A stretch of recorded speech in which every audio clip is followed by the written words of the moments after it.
It's Sunday morning. Just an update. I've been filming in Rivelin Valley, following the Rivelin Valley Conservation Group as they do some repairs and maintenance on the trail. They're doing some drainage ditch work this morning.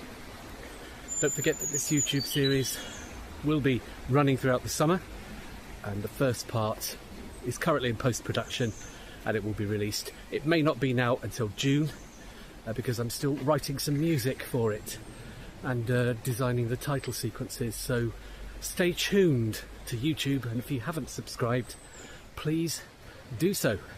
I will see you on the Rivelin Valley Trail.